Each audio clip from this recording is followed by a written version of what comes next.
días, bienvenidos a Diálogo Abierto por Nacional y TV Perú y a través de las redes sociales. Por supuesto está con ustedes Carla Jarada el día de hoy. Ya el próximo sábado me da la posta Nicolás Salazar, por supuesto. Muy bien, vamos a empezar hoy en Diálogo Abierto hablando sobre los temas que se han discutido durante la semana y como es habitual en nuestro país pasan varias cosas últimamente, ¿no es cierto?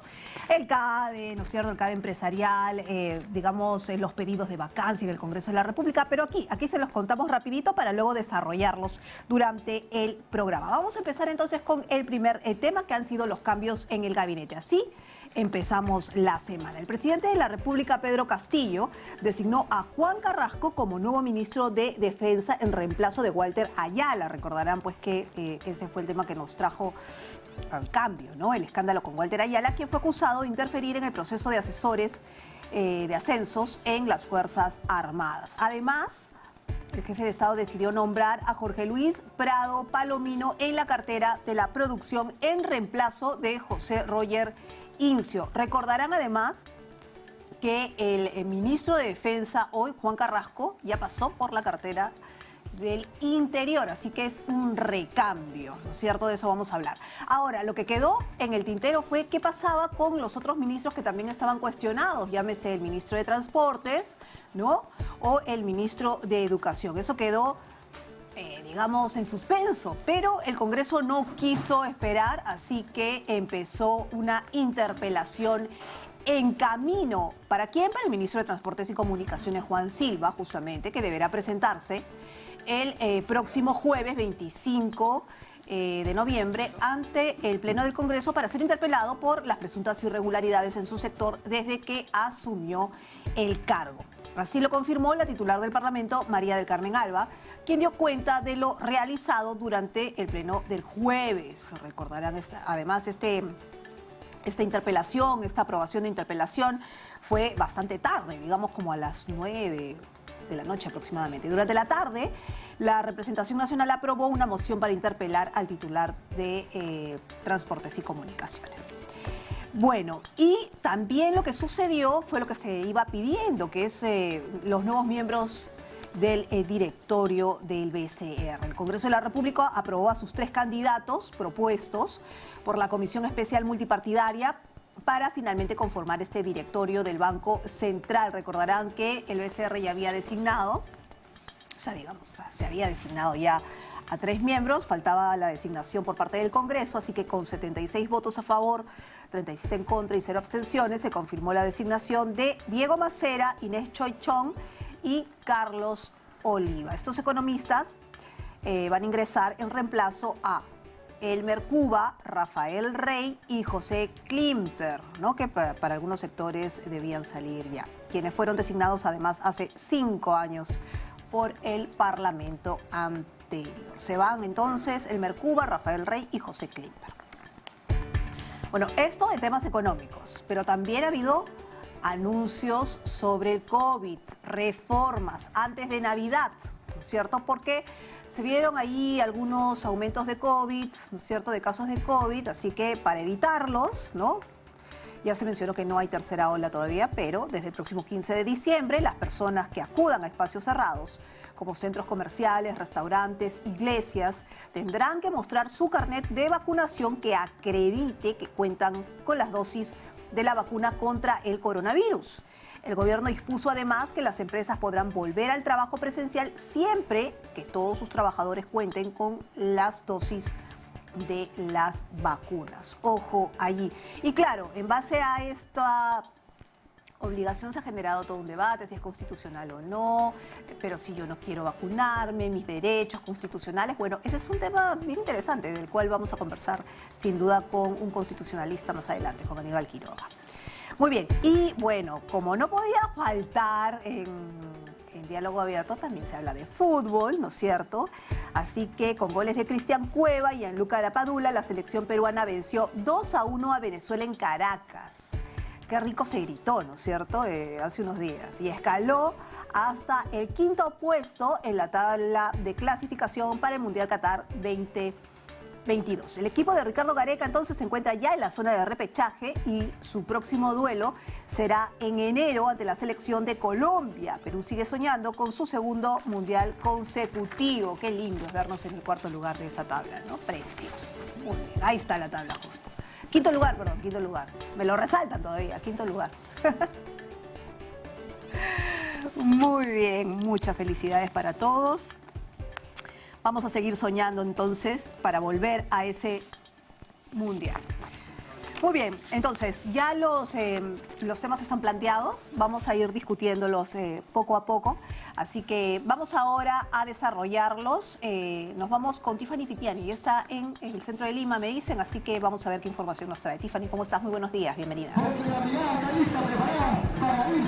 Muy buenos días, compañeros. Efectivamente, para acelerar el proceso de inmunización, Sisol Salud junto al Ministerio de Salud han implementado un módulo de vacunación en mesa redonda. Precisamente aquí nada más al costado del RENIEC, donde están empezando a vacunar a todas las personas, jóvenes, adultos, niños, de diversas también vacunas, de diversas marcas. Incluso acá ya están firmando este formato que es previo a la vacunación. Incluso aquí ya el joven ya terminó de firmarlo todavía. Sí, lapicero. ¿Qué le parece esta iniciativa de poner este módulo de vacunación aquí? Bueno, está bien, bueno, nada más alcance de toda la galería. Pues.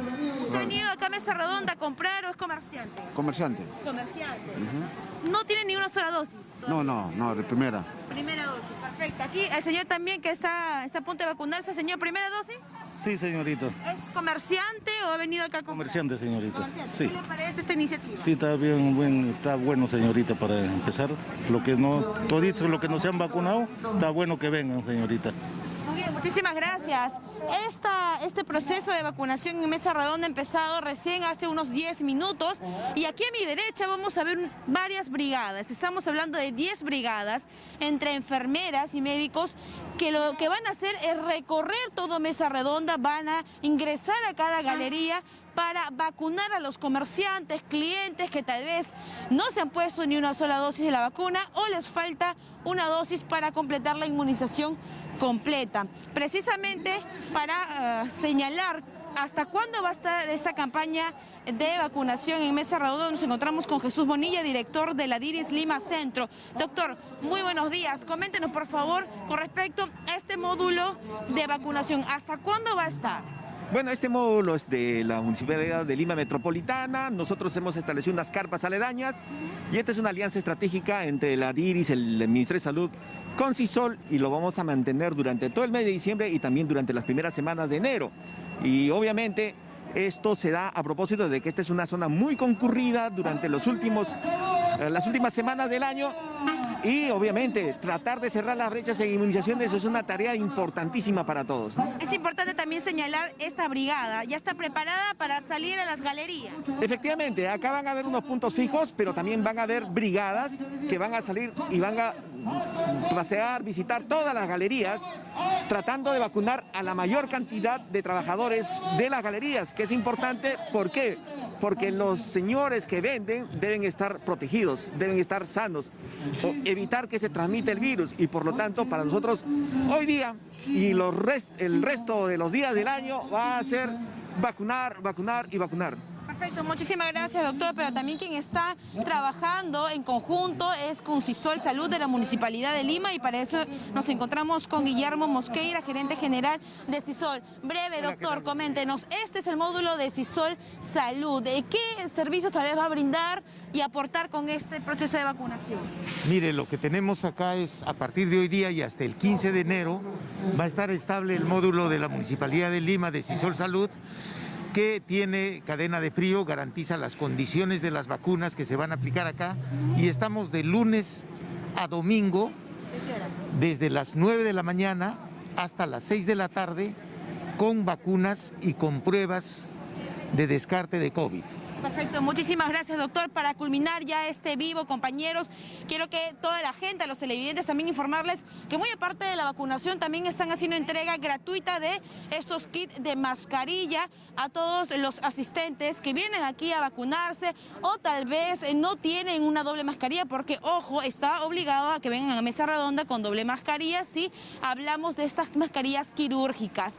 Y precisamente están brindando ya las facilidades para los comerciantes, para los clientes, para que puedan vacunarse y además protegerse con la doble mascarilla. Así que ya están a punto de salir las brigadas porque Mesa Redonda abre recién sus puertas a partir de las 9 de la mañana aproximadamente para que ya los clientes puedan sentirse seguros, aquellos que tampoco no se han vacunado. Compañeros, con ustedes. Muy bien, Tiffany, muchísimas gracias por esta información interesante, que se estén dando las facilidades, pero más adelante seguramente veremos cómo se va a fiscalizar el hecho de quiénes están vacunados, tanto para vendedores, comerciantes, estibadores que también suelen pasar por ahí, y quiénes están vacunados por parte de los clientes, que también cómo se va a ver, ¿no es cierto?, por el número de aforo de aquellos que puedan llegar a comprar en Mesa Redonda, ya que nos estamos acercando a la campaña de Navidad. Ya estamos en la campaña de Navidad. Pero bueno, justamente este tema de la vacunación y la obligatoriedad de llevar la cartilla de vacunación y presentarla ha generado un debate, digamos, en todos lados, ¿no? Porque hay personas que dicen, pero si yo no me quiero vacunar, es mi derecho. Sí, es tu derecho, pero ¿a dónde termina tu derecho y empieza el derecho de los demás como comunidad o como sociedad? Bueno, justamente ese es el tema que vamos a tratar el día de hoy. ¿Qué es constitucional y qué no, finalmente? Porque vivimos en una sociedad en la que tenemos que responderle. Bueno, nuestro invitado el día de hoy es el doctor Aníbal Quiroga, constitucionalista, que nos va a explicar su punto de vista respecto a ese tema. Doctor Quiroga, ¿cómo está? Muy buenos días. Buenos días, Carla. ¿Qué tal? ¿Cómo está? Bueno, empecemos. Su punto de vista. Hay dos posiciones claras, obviamente, ¿no es cierto?, en este país. Los que quieren vacunarse y los que no quieren vacunarse. Los que deben presentar su cartilla, los que no van a obviamente presentarla, pero los que no van a presentar la cartilla no van a poder ingresar a lugares establecidos, ¿no? ¿Cuál es su punto de vista al respecto? Bueno, son dos posiciones diferentes, una es mayoritaria y otra es minoritaria. Segundo, los derechos todos tienen limitaciones razonables, no existe ningún derecho que sea absoluto, uno puede imponer sobre el mundo. En consecuencia, la pregunta no es si la decisión es válida, la limitación es razonable.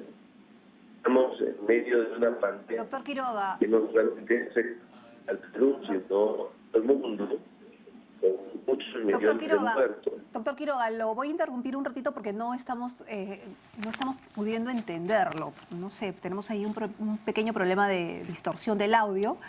Vamos a corregirlo ahorita mientras podemos conversar con usted, pero sí, efectivamente, ahí hay una diferencia. Yo estaba leyendo justamente una de las editoriales que había escrito el doctor Quiroga, y lo que él había mencionado es justamente que todos los derechos fundamentales pueden sufrir restricciones o limitaciones. Ningún derecho es absoluto, que es justamente lo que estaba empezando a exponer en un Estado constitucional de derecho, dice. El punto está en que estas limitaciones o restricciones sean razonables, ¿no es cierto?, dentro de una sociedad. Por ejemplo, el derecho de libre tránsito está limitado porque se tenga un DNI, ¿no? Y el derecho para salir del país es limitado porque se tenga un pasaporte y un registro, ¿no? Y así, en fin, sucesivamente. Entonces, la pregunta es si exigir carnet de vacunación en medio de una pandemia con una enfermedad mortal, ojo, ¿no es cierto?, que puede afectar a una persona. Entonces, ahí lo dejo para que Aníbal Quiroga ya nos dé mayores detalles, porque ya lo tenemos justamente enlazado. Doctor, continuemos nuestra conversación, por favor. Sí, no, le decía que todos los derechos fundamentales tienen limitaciones, tienen que estar. Estamos en medio de una pandemia que no solamente afecta a América Latina, sino a todo el mundo. Muchos millones de muertos, en el más de 200.000 personas no pueden hablar, que ya no pueden seguir, que ya no pueden enfermar. Han disfrutado a todas las familias. Tenemos amigos, familiares, conocidos que han sido por el efecto de todos. Entonces, es una enfermedad letal que no se conoce y que no se sabe ni siquiera sin controlar. No, doctor que Quiroga. las personas se unen. Doctor Quiroga, lo tengo que lamentablemente cortar nuevamente. Vamos a hacer una pequeñísima pausa. Vamos a intentar arreglar este audio porque me parece que es importante conversar sobre este tema.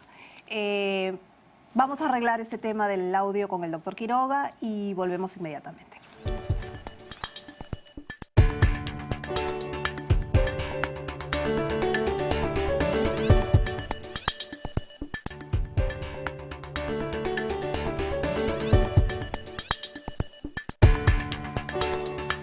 8 de la mañana con 25 minutos. Seguimos en Diálogo Nacional por TV Perú y Nacional, Diálogo Abierto, perdón, Nacional y TV Perú. Muy bien, estábamos hablando sobre el tema de la vacunación, que si es constitucional o no presentar esta cartilla de vacunación. Bueno, hemos tenido problemas lamentablemente de comunicación con Aníbal Quiroga, ya no lo podemos restablecer, pero quería contarles un poco su punto de vista respecto a ese tema, porque el debate sobre llevar o no, sobre la decisión de cada persona, de cada individuo de vacunarse o no, está incólume. El tema es que pertenecemos a una sociedad y que el bien común va a fortalecerse o va a permanecer respecto a la decisión personal. Ese por lo menos es el punto de vista de Aníbal Quiroga. Entonces, lo que menciona en un artículo, para ya, digamos, citarlo, porque no podemos hablar con él, dice, eso justifica largamente la exigencia del certificado de vacunación para ejercer determinadas actividades sociales, porque para eso se pide la cartilla de vacunación, para los lugares cerrados, para ir a restaurantes, para ir al cine, en fin. Los cines ya están pidiendo, por ejemplo, las cartillas de vacunación, ¿no? Entonces, eso justifica largamente la exigencia del certificado de vacunación para ejercer determinadas actividades sociales, laborales, escolares o universitarias. La protección de la comunidad, de la sociedad en su conjunto es una evidente condición de razonabilidad frente a las exigencias ahora planteadas y pendientes de una debida ejecución. Es decir, uno es libre de no querer vacunarse, pero si quiere ir no vacunado a un lugar más concurrido, bueno, se tendrá que abstener si es que no presenta su cartilla de vacunación. Eso es lo que plantea en todo caso Aníbal Quiroga. Muy bien, pero ya que estamos hablando, ¿no es cierto?, sobre el tema del COVID-19, quería compartir con ustedes algunos datos. Es decir, se han dado algunas medidas preventivas por parte del Ejecutivo, como que es el tema de la presentación de la cartilla de vacunación desde el 15 ya para todos, ya en algunos lugares los están pidiendo, pero eso debido a que ha habido algunos aumentos, ¿no es cierto? Y quiero presentarles la sala situacional de COVID-19. Este aumento de casos, sobre todo, se han dado en algunas regiones específicas, en Piura, por ejemplo, ¿no?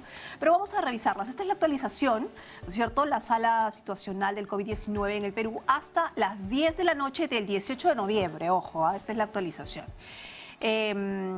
Bueno, entonces tenemos casos confirmados en las últimas 24 horas, 957.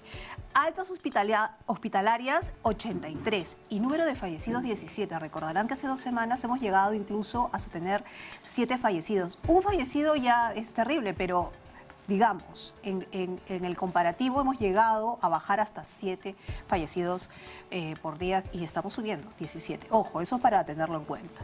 Y como información acumulada de la pandemia COVID, bueno, el número de fallecidos hasta el momento estamos hablando de 200.801 personas y los casos confirmados estamos hablando de 2.221.154. ¿no? Bueno, y precisamente respecto a esto, recordarles que la vacunación continúa, ¿no es cierto? Así que aquí algunos centros del VacunaFest, ¿no es cierto? Sábado y domingo, 2021, ¿no es cierto? De 7 de la mañana a 7 de la noche, como ya nos tienen acostumbrados. Ahora, ¿qué lugares puede ir? Y ya sabe, puede ir de manera peatonal, ¿no?, a pie, o puede ir con su vehículo. El Parque Zonal Maitacapac, por ejemplo, en San Martín de Porres, Parque Sinchirroca en Comas, en Independencia puede ir a Plaza Norte, al Coliseo de la Amistad Perú-Japón en Independencia, en Estadio José Chipoco en Barranco, en el Jockey Plaza puede ir en carro. En el Polideportivo de Villa El Salvador puede ir de las dos formas, peatonal y puede ir en auto si no quiere bajar, si va con personas mayores, ¿no?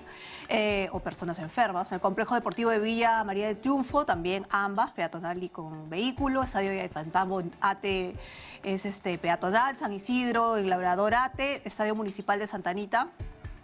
Estadio Monumental de la Molina también. No me quiten, por favor, mi rol. El Parque Zonal Huiracocha en San Juan del Lurigancho, en Videna, ¿no es cierto? San Luis, Parque de la Exposición en Cercado, Centro del Jovín en Cercado también, el Complejo Deportivo de la Municipalidad San Isidro, en Playa Miller también, en Lince, Estadio Municipal de Surquillo, Estadio Campolo Alcalde en La Perla, Real Felipe, así como que pasea también de pasadita, ¿no?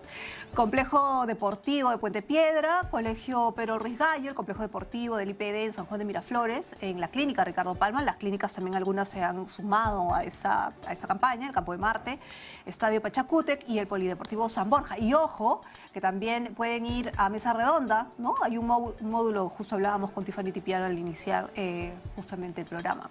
Entonces, a partir, bueno, ya empezamos, ¿no? Sábado. Horario ininterrumpido de 7 de la mañana hasta las 7 de la noche de mañana, 29 de noviembre. 36 horas seguidas. Muy bien, vamos a dejar entonces el VacunaFest, el tema de la vacunación. Vamos a ver si lo podemos retomar con el tema de la constitucionalidad más adelante. Pero ahora vamos a pasar ya al tema económico, porque recordarán, ya les hemos contado que se ha realizado el CADE empresarial como cada año. Esta vez ha sido interesante porque el lema ha sido escuchar a todas las voces, ¿no? A todos los protagonistas, digamos, de lo que es hacer empresa en nuestro país. La CADE es la Conferencia Anual de Empresarios. Fue el presidente Castillo, les pidió a los empresarios que sigan invirtiendo en nuestro país sin miedos y dándoles las garantías, pero las garantías, digamos, de las leyes claras. Sin embargo, algunos empresarios todavía han mencionado que quieren ver los resultados, es decir, más allá del discurso, quieren ver acciones también claras y concretas. Pero, ¿qué deja ese CADE concretamente? Bueno, eso lo vamos a conversar a nivel económico, por supuesto, ¿no? Lo vamos a conversar con nuestro siguiente invitado, Alonso Segura, exministro de Economía y Finanzas. Señor Segura, ¿cómo está? Bienvenido. Hola Carla, ¿cómo estás? Gracias por la invitación. No, ¿qué tal? Muchísimas gracias por estar con nosotros como siempre, para que nos aclare el panorama, ¿no es cierto? ¿Qué tan positivo puede haber sido este CADE empresarial o los mensajes que se han tejido en esa conferencia anual? Bueno, yo creo que, a ver, del lado del sector empresarial, digamos, la organización, se ha hecho un esfuerzo mayor al usual, como dice el lema, por tratar de, digamos, de incorporar voces que usualmente no estaban representadas en el CADE, ¿no? Y es un esfuerzo valioso. Ahora, nuevamente también es un evento, ¿no? Vamos a ver si al final eso se condice con acciones hacia el futuro, ¿no? Del lado del gobierno, digamos, el presidente, el ministro de Economía asistieron, digamos, felizmente asistieron, sobre todo el presidente, no porque pudo haber dicho no quiero ir, ¿no? Claro. Dijo algunas de las cosas que se esperaría que digan, pero yo creo que es válido lo que señalaste en la apertura, ¿no? Que tiene que verse en acciones concretas, porque dice una cosa y al día siguiente, y lo hemos visto en reiteradas oportunidades, él o otros altos miembros de su gobierno lanzan anuncios que son francamente contrarios a la inversión privada y generan mucha inestabilidad, ¿no? Ayer la primera ministra hablando en genérico de acelerar y decir vamos a cerrar estas minas por cabeceras de cuenca, pero sin tener estudios, haciendo ofrecimientos de que lo van a hacer. La verdad es más de lo mismo, ¿no? El presidente diciendo una cosa y un alto funcionario de su gobierno, en este caso el primer ministro, diciendo exactamente lo contrario, ¿no? Y tenemos un pedido de delegación de facultades que francamente es peligroso, ¿no? Por todo lo que piden sin especificar para qué, ¿no? Claro. Entonces, nuevamente, esto es algo repetido. Creo que considera el presidente que puede estar con Dios y con diablo, haciendo unas cosas, contentando para contentar a unos, otras para contentar a otros, y va dando bandazos, ¿no? Su gobierno, y no logra generar claridad, ¿no? Y eso es preocupante, ¿no? Porque ya van varios meses, ¿no? Ahora, y va por el segundo gabinete, además. Además, él le pide, o sea, el presidente pide a los empresarios que por favor sigan invirtiendo, ¿no? Que tienen las reglas claras, digamos, ¿no? Que confíen, les pide confianza. Eso por un lado. Pero por otro lado, y eso es básicamente el Ejecutivo, pero por otro lado tenemos un Congreso que está pidiendo vacancia. Yo no sé si justifica en estos precisos momentos ese pedido de vacancia, digamos, ¿no? Sí, mira, sobre todo en lo en este momento, ¿no? Sí, claro, ahí te respondo. La persona es más político, ¿no? Yo usualmente no comento temas políticos, Claro, pero dada la relevancia te lo voy a comentar. sí. Lo primero sobre hay reglas claras. El problema es que el gobierno no ha deslindado con intenciones de cambiar las reglas hacia adelante, ¿no? Incluyendo desde la parte constitucional. Algunos pueden creer, algunos podemos creer que no tienen la fuerza política para hacerlo, no tienen los votos y no van a poder, no tienen vías para hacerlo, pero no han deslindado ni el presidente, ni siquiera la primera ministra, ni el ministro de Economía. O sea, dicen, no es el momento, no es prioridad, pero no dicen esto no va y no va durante el gobierno. No lo dicen, ¿de acuerdo?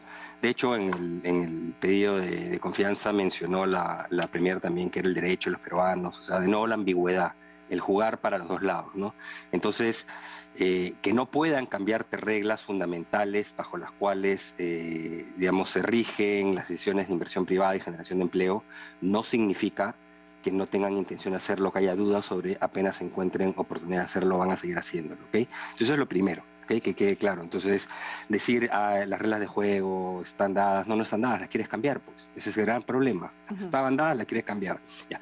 La otra parte, mira, yo creo que el gobierno ha demostrado hasta el momento, y es lamentable decir, una tremenda incompetencia, y también, no sé cómo llamarle, pero el nivel no quiero adjetivar, pero nombrar alto funcionario tras alto funcionario que tienen unos antecedentes francamente lamentables y que los ha visto obligado a en algunos casos removerlos, en otros casos siguen ahí, y acciones que son presuntamente delictivas en altos cargos del Estado, es muy preocupante, ¿no? Entonces está acumulando, digamos, méritos como para que se cuestione su idoneidad. Dicho esto, yo creo que hay que tener un poquito más de tranquilidad desde el lado político y desde fuerzas opositoras. Uno no puede, en mi opinión, pretender lanzar una iniciativa para vacancia a los 3 meses de un gobierno. O sea, hay que darle, el gobierno todavía puede corregir rumbo, ¿okay? Todavía puede rectificar. Entonces, me parece que básicamente contamina todo el clima político, genera más inestabilidad y además le da justamente argumentos a un gobierno que está haciendo francamente casi todo mal para que se victimice, ¿no? Entonces, eso no lleva a ningún lado. Lo que tienen que exigir, tienen que fiscalizar, sí, tienen que interpelar a quien tengan que interpelar cuando hay argumentos, tienen que exigir que cumplan con la ley, en la parte económica lo he dicho antes, están contra la ley, contra la Constitución y encima te van a pedir facultades delegadas. Entonces el Congreso lo que tiene que hacer es, digamos, exigirle al gobierno que gobierne y que gobierne bien, que gobierne en el marco de la Constitución y la ley, pero no irse tampoco por el otro lado, decir, van 3 meses y ahora te vaco, ¿no? Yo creo que eso genera tremenda inestabilidad, ¿no? Entonces un poquito de serenidad a todas las partes y hay un país que sacar adelante, ¿no? Ajá. Ahora, pero eso no es, digamos, pintar de alguna manera el camino por parte del Congreso, ¿no es cierto? No es pintar ya el camino para decir, este es un ensayo, no tendremos los votos para vacarte, pero este es o sea, ten en cuenta que esto está ahí pendiente. Es decir, es ya crear la inestabilidad durante lo que queda. Eso ya es más político, por supuesto, ¿no? Antes de regresar ya a lo económico. Sí, bueno, o sea, ahí ya es, como dices, análisis político. O sea, simplemente yo creo que tienen que tener, digamos, la cabeza un poquito más fría, ¿no? Y pensar un poquito más en el país. Claro. La forma de hacer que el gobierno haga las cosas bien no es esa. O sea, eso logra exactamente lo contrario, es que el gobierno se atrinchere también y siga haciendo nombramientos que son ya ni siquiera cuestionables, son ya, no sé, son un insulto a la ciudadanía, no todos los peruanos. Acciones, pues, que también son francamente, no tienen ningún tipo de sustento técnico, ni que van a ayudar a los peruanos, etcétera, ¿no? Entonces se siguen refugiando en medidas clientelistas. Por ejemplo, es cierto que hay un grupo de peruanos que todavía está afectado por la pandemia, pero la respuesta a todo el gobierno es, cada semana anuncian un nuevo bono por centenares o miles de millones de soles, miles de millones de soles en base anual. Cada semana hacen eso. No estamos en octubre del 2020 ni en abril del 2020. Señor Segura, Entonces, justamente sobre ese bono, el señor Velarde mencionó... ¿Cuál de los bonos? Sí, bueno, sobre los bonos, ya para ponerlo así, ¿no? Pero el señor Velarde lo que mencionó fue que efectivamente ya el país ya no aguantaba más el tema de los subsidios, que efectivamente el crecimiento iba a ser cero, ¿no? Sin embargo, las últimas predicciones, por decirle predicciones, ¿no? No somos astrólogos, pero Sí, bueno, claro. por decirle de alguna manera, para el futuro no estaba tan mal, porque el Banco Mundial ha mencionado el crecimiento, ¿no es cierto? O sea, que está sorprendido con el crecimiento. El mismo BCR, el mismo Velarde ha mencionado, se ha visto un poco más incentivado con el tema, y el mismo Franque también. ¿Eso es real? O sea, ¿es real para el Perú, para la región? ¿O qué es exactamente? Es real, pero hay que explicarlo. El tema es que hay unos vientos de cola externos, un impulso externo muy fuerte. Tenemos precios de materias primas que para el Perú... acuérdate de la época de Alan García I, ¿de acuerdo? ¿Te acuerdas que cuando comienzan a subir los precios de materias primas, partimos en el gobierno de Toledo con tasas de crecimiento de 3, y fue año tras año, 3, 4, 5, 6, 7, 8, 9 y casi 10, ¿ok? Y tienes los precios ahora en niveles por encima del pico de aquella época.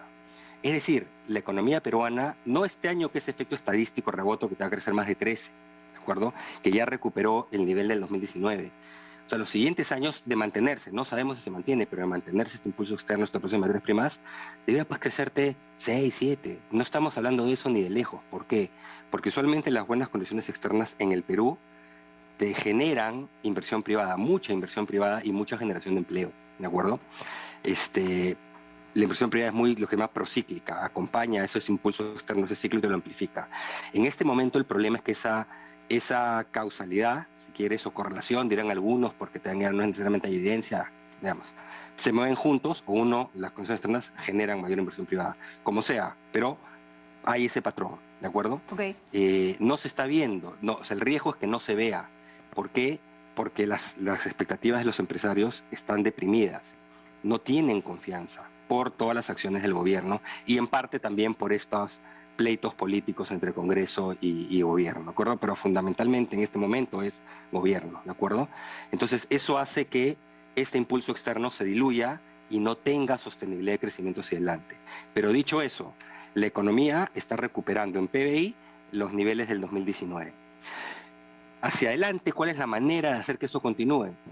Tienes viento externo que no sabes cuánto te dura, es hacer que haya inversión privada. Pero eso no lo logras con políticas cerradas, nombramientos cerrados, discutibles, cuestionables, políticas desencaminadas y simplemente algunas frasecitas en algún momento empresarial que al día siguiente lo borraste con, digamos, anuncios contrarios desde altos funcionarios de gobierno o inclusive algún discurso del presidente en una plaza pública. Ese es el gran problema. Ahora, el mercado laboral sigue golpeado. Ojo, el PBI recupera, el nivel de empleo quizás también, pero calidad de empleo no. El empleo adecuado está muy por debajo, ese es criterio económico, de lo que estaba en el 2019 antes que impacte la pandemia, y el empleo formal pareciera que también. Digo que pareciera que también porque las cifras del INEI sobre las encuestas, el Ministerio de Trabajo sugieren que está muy por debajo. Que básicamente uno de cada 4 o 5 trabajadores formales todavía no recupera su trabajo formal. Pero la data de planilla electrónica del Banco Central sugiere que ya alcanzaron eso, ¿no? Ingresos también, por eso hay que conciliar eso, ¿no? Ingresos también han caído, siguen más de 10% por debajo de lo que estaban en la etapa prepandemia y además con inflación, entonces se siente más, ¿no? Entonces, ¿eso qué significa? Que hay un grupo de peruanos todavía que esta locomotora de la reapertura y estos vientos externos fundamentalmente todavía no los logra incorporar, ¿de acuerdo? ¿Cuál es la mejor manera de incorporarlos? Condiciones para inversión y generación de empleo privado, básicamente, ¿ok? Y eso es lo que está faltando. En el interín puedes focalizar ayudas, pero focalizarlas. O sea, ¿te parece que seguimos en un momento para otorgar un bono a 15 millones de peruanos o otorgarle un bono a trabajadores formales que obviamente o no perdieron su trabajo o ya lo recuperaron formal, con derechos, con seguro, con contrato, con todo, que son los afortunados del Perú? Entonces, ahí hay una inconsistencia enorme. Y lo que pasa es que el gobierno cree que puede hacer todo. Como esta recuperación genera ingresos, por ahora se están recuperando, y la minería está contribuyendo una cantidad enorme de impuestos que tampoco lo están diciendo, entonces lo están repartiendo a cualquiera que pueden para generar bases de apoyo, ¿no? Esa no es una manera sostenible de gobernar, por lo menos no de países serios. Lo hemos visto en países salvas y hemos visto dónde lleva. Claro. Pero eso no es una manera de ser responsable de gobernar. Ahora, vamos por el lado de los empresarios. Si bien los empresarios piden mayor seriedad, digamos mayor confianza y qué sé yo, ¿qué nos dan los empresarios al país, digamos? Porque, claro, los empresarios dicen, no, yo no tengo ninguna garantía, entonces no voy a invertir nada, por tanto también se retraen y no generan empleo, porque claro, ya quedó clarísimo que es la empresa privada la que genera la mayor cantidad de empleos, pero también, y hay que reconocerlo, no sé, usted me dirá, que en este tiempo en que se dio todo el tema de Reactiva, muchas empresas se vieron beneficiadas con el tema de Reactiva, pero no hubo de alguna manera un condicionamiento para que se generara o se mejorara la calidad del empleo para el trabajador, o condiciones, la mejora de condiciones para el trabajador. Entonces también ahí no hay un debe. ¿Cuál es su responsabilidad social por parte de los empresarios, no? Sí, mira, yo creo que no puedes poner a todos los empresarios en el mismo saco. De acuerdo, de acuerdo.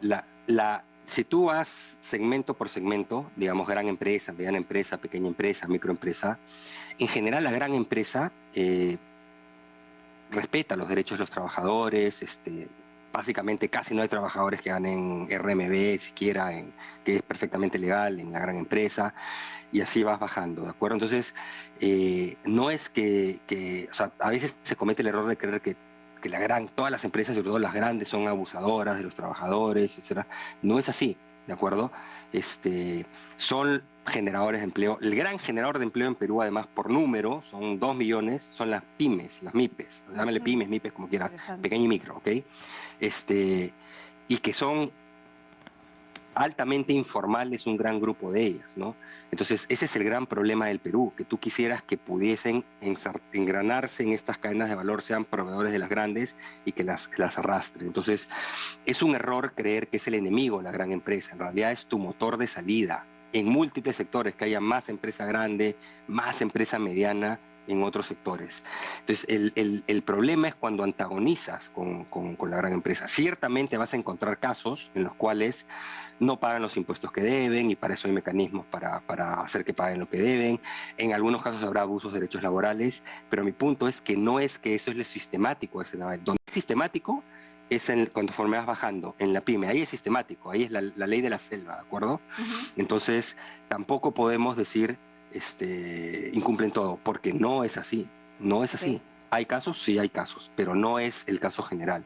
Ahora, un empresario, todos potencialmente podemos ser empresarios. No es que para pensar en empresa pensemos en transnacional. Todos podemos ser empresarios. Entonces te voy a hacer una pregunta. Suponte que tú estás pensando montar un negocio y tú no tienes claridad sobre lo que venga en el país. ¿Tú invertirías? No te digo como gran empresa, como MIPE. Bueno, y ese es el tema. Creo que una de las cifras que ha salido de este CADE es precisamente que la clase media es la gran cantidad, el gran grueso de las empresas que existen en nuestro país, ¿no? Esa es una de las cifras que ha salido de la CADE, ¿no? Sí, entonces, pero no es pregunta, la pregunta es, ¿no lo harías? Si tú no sabes si te van a respetar las condiciones. Por ejemplo, suponte que tú estás pensando en este momento, tengo algunos excedentes, los quiero invertir en el Perú, voy a comprarme, por ejemplo, un predio para alquiler. Y están discutiendo multiplicarte por inclusive 6, 7 veces el impuesto, etcétera, etcétera. Entonces, ¿lo voy a hacer? Dices de repente no, porque no tengo claridad. O sea, al final, ¿qué va a pasar? Uno, con eso, si es que lo logro, si lo invierto y lo rentabilizo después, ¿qué va a pasar con el país? Entonces, lo mismo ocurre con la gran empresa. No es que estén obligados. Ellos invierten porque quieren, invierten porque ven perspectivas en el país, generan empleo, pero no es que tienen una pistola en la cabeza. Es cierto. No funciona así. Y siguen invirtiendo, no es que la inversión desaparece, lo que estamos hablando es cuál es ese adicional para que siga creciendo. Porque mira, si inviertes lo mismo el año pasado, igualito, la inversión crece 0 y eso significa impulso 0 a la economía y la generación de empleo. El tema es que tiene que crecer, que tienes que apostar más. Hay que avanzar. Año por año. Hay que avanzar. Ese es el tema, ¿no? Pero, nadie está diciendo que no van a invertir un centavo, ¿no? Ahora, si van a seguir incrementando eso. Señor ¿no? Segura, nos va a ganar el tiempo, pero yo no lo quería dejar de preguntar sobre el tema del presupuesto, porque la última vez que hablamos, usted mencionó algo bien importante y que se quedó en el tintero, y es que todavía este gobierno no había como que legalizado, si no recuerdo mejor, que no había planteado exactamente cuál iba a ser la política económica o el plan macroeconómico, ¿no es cierto? Y ya se va a discutir el presupuesto anual de la República. Y además se habla de una posibilidad del aumento de la canasta básica familiar. Entonces, ¿qué podemos esperar para la próxima semana?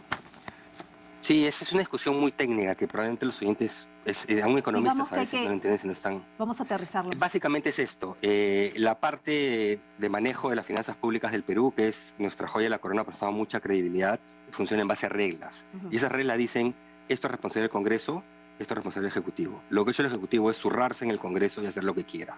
Entonces ahorita han aprobado un techo de gasto y de déficit para el próximo año con una norma que se llama decreto de urgencia sin pasar por el Congreso, ¿de acuerdo? Y para los otros años no han modificado, tienen reglas que, digamos, te dicen que tienes que gastar menos y no se han preocupado de pedir un cambio. Y es más, han dicho, por ahí hay declaraciones del viceministro de Economía, creo, diciendo, estamos pensando recién ir a mediados del próximo año.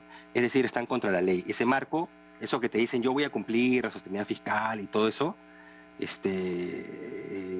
está contra la ley. O sea, no tienen ninguna asidero, está contra la ley vigente y no han mandado la trayectoria para que el Congreso apruebe. Por eso te decía, es terriblemente, es gravísimo y se llenan la boca diciendo, porque todos estamos del lado de la institucionalidad. No hay mayor afronta contra la institucionalidad fiscal que lo que están haciendo. Y el gobierno, el Congreso debería decirles, antes de pedirme cualquier facultad delegada, que dicho sea paso, deberían revisarlas con lupa porque son muy peligrosas y muy abiertas, ¿de acuerdo? Debe decirle, primero pasa por acá, mándame tu proyecto de ley y aprobamos la parte macro. Y después consideraremos qué te damos. El Congreso también está en otra, está en pleitos políticos y se le escapan las cosas realmente importantes, ¿no? Eso es lo que voy. Concéntrate en lo importante, en hacer que gobiernen en base a legalidad y en base al bienestar de los peruanos. Y en vez de eso están es cierto que no todo el Congreso, unas partes del Congreso pensando en vacancias y cosas que realmente no, digamos, más adelante se verá si es que el gobierno sigue por esta ruta, pero ahorita tratemos de todos estar en la misma página y trabajar por los peruanos, ¿no? Esa es básicamente la situación. Muy bien. Consenso ante todo. Bueno, muy bien. Muchísimas gracias, señor Segura, por haber estado con nosotros, pero volveremos a conversar porque yo creo que eso hay que seguirlo conversando, ¿no es cierto? Para ir de alguna manera haciendo control político y para que la gente se vaya dando cuenta qué acciones se van tomando. Muy bien, muchísimas gracias por estar con nosotros. Hasta luego, muy buenos días. Muy bien, y nosotros vamos a cambiar ahora de tema, ¿no es cierto? Porque hay un programa de recompensas interesante por parte de la policía, como siempre, pero hoy justamente van a presentar a quiénes son los delincuentes más buscados, y eso nos lo va a contar Genaro Bernedo. Así que nos vamos al Callao con el Genaro. ¿Cómo estás? Buenos días. Así es, desde el Callao, atentos todos, por favor, no solamente región Callao, a nivel nacional, porque hay mucho movimiento con respecto a los más buscados. Los más buscados en este caso, con respecto a región Callao, que se suma a tratar de identificar de manera anónima, eso es muy importante, de manera anónima para el cuidado del buen ciudadano, pero tiene una lista importante de más de 60 personas que han delinquido, hombres, mujeres, jóvenes y adultos mayores, inclusive, distintas modalidades delictivas que el Callao, el gobierno regional, se suma para aportar con todas las vías que tiene para identificar y de alguna manera también pacificar un poco más la ciudad, por supuesto, sobre todo el Callao. Nos encontramos con el presidente regional, gobernador regional. Bienvenido a TV Perú, por favor, cuéntenos la importancia de este hecho. Buenos días a todos los escuchas televidentes del canal 7 TV Perú. El día de hoy estamos haciendo una conferencia para anunciar este gran programa de recompensa que ha dado el Ministerio del Interior. En esta ocasión hay cerca de 64 personas requeridas por la justicia. Vamos a hacer una campaña para colocar en todos los lugares públicos del Callao para aquellas personas que pueden ubicarlo y por supuesto tener una recompensa en forma de anónimo. No será publicado los nombres, pero sí van a colaborar con la población al darle la ubicación de estos malos elementos. Gobernador, esa parte hay que poner hincapié, énfasis, porque es importante que el ciudadano sepa que es completamente anónimo. Efectivamente, es un programa del Ministerio del Interior, es anónimo, los datos son secretos, prácticamente hay un comité especial de calificación y igualmente para poder ubicarlo. Es un programa que hace con mucha certeza el Ministerio del Interior y colabora con la ubicación de estos elementos que están pedidos por la justicia. Excelente. General Sosa, si nos puede acompañar, por favor, estamos viendo rápidamente, hay montos referenciales, ¿no? 10.000 soles, 15.000 soles, 20.000, según el nivel de peligrosidad de estos sujetos, pero cuéntenos en líneas generales, ¿cuáles son las causas por las que se le busca a estos delincuentes? Sí, esta es una coordinación que hace el Ministerio del Interior con el Poder Judicial. Este personal está siendo solicitado y requerido por la justicia, es un personal requisitoriado, y los montos responden al nivel de peligrosidad o el delito que hayan cometido. Y es indicado por la Comisión de Evaluación de Recompensas del Ministerio del Interior. Estafas, robos, homicidios, violaciones, todos esos delitos de alto impacto que sobre todo muchos de ellos están incidiendo en la criminalidad en el Callao. esa sensación de inseguridad es por las acciones que cumplen o que están realizando muchos de ellos. Entonces tenemos que retirarlos cuanto antes de las calles. Muy importante su lectura general y el nivel de peligrosidad que nos cuenta también es de estar alertas. Pero para terminar, antes de terminar, por favor, los más buscados tienen un teléfono donde uno puede llamar. Menciónenos, díganos cuál es el número. Sí, la denuncia anónima la hacen al 0800 40 007, donde va a responder el Comité de Evaluación de Recompensa del Ministerio del Interior en temas de criminalidad. Le van a dar código y van a seguir toda una directiva que hay para proteger el anonimato de las personas que hacen la denuncia. Señalamos el número para terminarlo. Sí, es el 0800 40 007, las 24 horas, los 7 días de la semana. Excelente. Ha sido muy amable, general, gobernador, también todas las autoridades de la región Callao. Importante, toda esta información es confirmada y judicializada, también investigada por la policía. El gobierno regional del Callao se suma a estas investigaciones, a esta búsqueda y captura y, por supuesto, cuidando la identidad de los buenos ciudadanos. Con esta importante información desde el gobierno regional del Callao, con ustedes. Muchísimas gracias, Genaro, por esta información. Repetimos el teléfono entonces 0840 007. Si usted tiene información sobre algún delincuente de los más buscados, es anónimo y puede acceder a la recompensa cuando se verifique su dato. Muy bien, vamos a volver al tema de la vacunación. ¿Qué pasa? Que Arequipa ha sido una de las provincias, una de las regiones más afectadas por el tema del COVID, recordarán, por falta de gestión también, ¿no? Entonces, obviamente quieren resguardarse más con el tema de la cartilla de vacunación y las medidas que se han tomado por parte del Ejecutivo de presentar esta cartilla de vacunación cuando uno va a los lugares cerrados. Pero todas estas medidas ellas quieren adelantarlas. ¿Por qué? Como prevención. Pero vamos a dejar que Arturo Ochoa, ¿no es cierto?, nuestro corresponsal, nos cuente. Arturo, ¿cómo estás? Muy buenos días, bienvenida. Hola Carla, ¿cómo estás? Buen día. Estamos en el Palacio del Deporte, en el distrito de José Luis Bustamante y Rivero. Acá se está desarrollando la campaña de vacunación en Arequipa, en la primera, segunda dosis, también a los adultos mayores y a los niños entre los 12, bueno, adolescentes entre los 12 y 17 años. Esta campaña se está desarrollando con total normalidad y vamos a contarles que este fin de semana será la última fecha que en Arequipa se vacunará a la población en puntos fijos. Desde el lunes 22, el plan de vacunación se realizará en los denominados postas de la microred de Arequipa, junto a la nueva estrategia de vacunación denominada Vamos a tu Encuentro, con vacunamóviles que se van que van a recorrer diferentes sitios de la ciudad, distritos. Además se está implementando la vacunación casa por casa. Un grupo de enfermeras están recorriendo la ciudad, inmunizando a las personas que no han recibido ninguna dosis, en su mayoría adultos mayores con limitaciones, y es que Arequipa avanzó en más del 67% de vacunación a la población en segundas dosis. Esta nueva estrategia responde a la meta trazada por las autoridades de salud de cumplir con las metas establecidas por el Ministerio de Salud para encontrar a esa población sin vacunación que no lo hayan hecho por diferentes motivos. Para tal fin van a visitar los grandes mercados de Arequipa, como son Río Seco en el cono norte de la ciudad, la Feria del Altiplano, y en la plataforma Andrés Avelino Cáceres, que concentra a más de 50 mercados, uno de los más grandes de Arequipa. Con todo este trabajo, lo que se busca es cerrar la brecha de un 10% aproximadamente de personas que por alguna razón no se han vacunado y cuyas edades en su mayoría fluctúan entre los 25 y 49 años, es decir, la población económicamente activa. Este último jueves, el Comando COVID de Arequipa,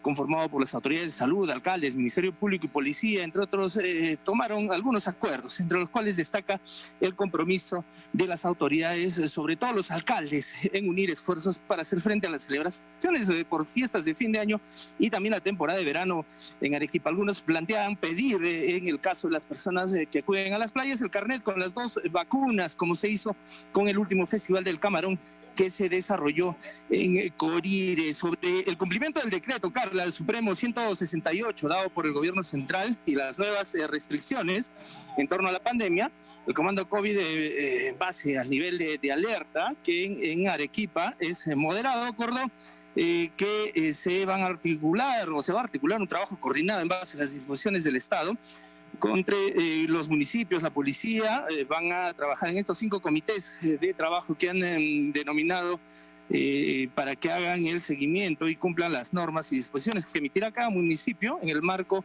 de mercados, centros comerciales, clínicas, farmacias, restaurantes y terminales terrestres. Esa es la situación que se está viviendo en Arequipa. Carla, no sé si tienes alguna consulta. No, muchísimas gracias, Arturo. Ha quedado súper claro. Nada, seguir simplemente cuidándonos y alentarnos, ¿cierto?, a que la región continúe con esta prevención por sí sola, tomando sus propias decisiones también y siguiendo las medidas del Ejecutivo.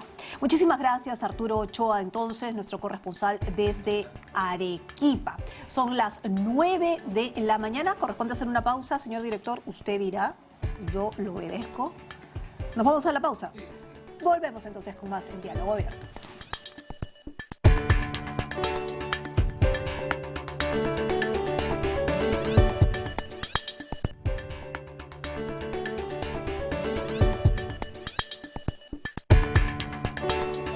Muy bien, seguimos en Diálogo Abierto por Nacional y TV Perú. Había un tema que habíamos preparado para ustedes que estaba bien simpático, que era el tema de la agricultura familiar. ¿Por qué? Porque digamos que dentro del movimiento económico de nuestro país, la agricultura familiar es bastante importante, ¿no? Estas personas que trabajan en grupos se han visto afectadas no solamente por la pandemia, sino un poquito antes. El tema es que en nuestro país hay toda una reglamentación, hay una normativa para protegerla, sin embargo, tal vez a veces no se cumple porque nos hace falta herramientas, es decir, falta de carreteras para sacar productos o falta de mecanismos como por ejemplo frigoríficos que llegan a determinados lugares para sacar determinada mercadería, en fin, hay cosas que hay que ajustar ahí.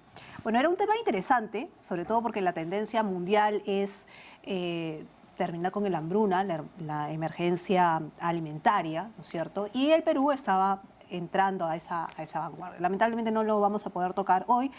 Y vamos a conversar con el ministro de Agricultura, Víctor Maita, pero tiene una reunión de trabajo y lo vamos a conversar más adelante con, me dicen, otra persona más, Augusto Aponte Martínez, director general de la Dirección Agrícola del Ministerio. ¿Ahorita, en estos momentos? Ya lo van a conectar entonces, porque creo que es importante conversarlo. Pero antes de esa entrevista les vamos a contar que un estudio del Instituto Nacional de Salud concluye que las superficies orgánicas o inertes, las cosas, ¿no es cierto?, no transmiten el coronavirus. Sin embargo, los especialistas precisaron que debemos continuar, ¿no es cierto?, con los hábitos de desinfección. Vamos a ver la nota. La COVID-19 no se encuentra ni en las superficies ni en los alimentos, así lo han ratificado los científicos del Instituto Nacional de Salud. Tienen una muy remota posibilidad de contagio. Solo hemos encontrado una muestra positiva en más de 2.000 muestras entre alimentos y superficies de espacios públicos. Esa única muestra fue hallada en un cajero automático, pero ¿cuán contagiosa es? En el caso de la muestra que sí se identificó una cantidad de material genético, que solo fue una muestra de un cajero automático, no había capacidad de infectar. Es decir, la persona que haya ido a ese cajero y ha tocado no se ha contagiado. Lo más cotidiano es tocar los alimentos en el mercado. ¿En esto hay algún riesgo? El virus ha podido estar en el alimento, pero cuando lo hemos analizado no tiene presencia de material genético. ¿Y en superficies inorgánicas como el dinero o el pasamano del bus? Actualmente debo mantener la tranquilidad de que ya no hay ese contagio rápido cuando toco la baranda del bus. ¿Una persona con COVID toca dinero y me entrega el dinero, me contagia? No mientras se mantengan las medidas de seguridad. Estas medidas de seguridad son el uso correcto de la doble mascarilla y que ésta cubra la nariz y la boca. Además, acá otro dato. Si abrazo a alguien en la ropa, ¿está el virus? No hemos analizado ropa, pero no deberíamos tener ese temor de contagiarnos por el abrazo. Pese a esta buena noticia, se sugiere continuar con los buenos hábitos preventivos de desinfección e higiene que nos está dejando la pandemia. Muy bien, entonces hay que seguir cuidándonos, no nos queda de otra, ¿no es cierto? Pero con calma, con calma. Muy bien, bueno, entonces, el primer caso de COVID-19 en el mundo habría sido el de una vendedora de un mercado de Wuhan, en China, ¿se acuerdan? Esto de acuerdo con un estudio de publicación reciente. Por otro lado, la pandemia no da tregua en países como Brasil y Alemania. El primer caso de COVID-19 identificado en la ciudad china de Wuhan correspondería a una vendedora que trabajaba en ese mercado, según la prestigiosa revista estadounidense Science. Estos datos, así como el análisis de los primeros casos de COVID-19 en la ciudad, inclinan claramente la balanza hacia un origen animal del virus. Brasil, uno de los países más castigados por el coronavirus, sumó ayer 13.355 nuevos casos de la COVID-19, superando los 22 millones de contagios desde el inicio de la pandemia, que continúa con una tendencia a la baja.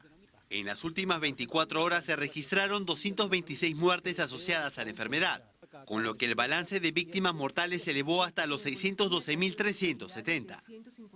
En Holanda, varias personas resultaron heridas tras disparos de la policía en la ciudad de Rotterdam, durante una noche de disturbios contra las restricciones por la pandemia de la COVID-19. Las autoridades anunciaron hace una semana un confinamiento parcial junto con una serie de restricciones. Esto con el fin de frenar los contagios. 15 personas fueron detenidas. Alemania no descarta también decretar un próximo confinamiento de su población por el alarmante aumento de casos de coronavirus. Estamos en una situación de emergencia nacional. En algunas regiones los hospitales empiezan a estar saturados por los pacientes con COVID. En las últimas 24 horas se han contabilizado casi 53.000 nuevos casos y 201 fallecidos. Muy bien, son las 9 de la mañana con 11 minutos y ahora sí vamos a tocar el tema que les habíamos prometido, que tiene que ver con agricultura familiar. Nos escuchan a nivel nacional, ¿cierto?, en varias emisoras, en 70 emisoras a nivel nacional, así que seguramente les va a interesar este tema. Bueno, vamos a conversar entonces con Augusto Aponte Martínez, director general de la Dirección General Agrícola del Minagri. Señora Aponte, ¿cómo está? Muy buenos días, bienvenido. ¿Qué tal? ¿Cómo está? Buen día, señora Carla. Un gusto. Un gusto también. Bueno, hablemos sobre el tema de la agricultura familiar. Dentro de estos avances de la segunda reforma agraria, sabía que durante los últimos años justamente la agricultura familiar era la más afectada. No porque no hubiera normas, ni normativa, ni leyes vigentes para ayudarla a fortalecerse, sino por falta de infraestructura, básicamente. ¿Eso es cierto? Sí, buen día. Ciertamente, como parte de esta segunda reforma agraria que está impulsando el gobierno y específicamente el Ministerio de Desarrollo Agrario y Riego, se aprobó hace poco el decreto supremo que establece los lineamientos para la segunda reforma agraria.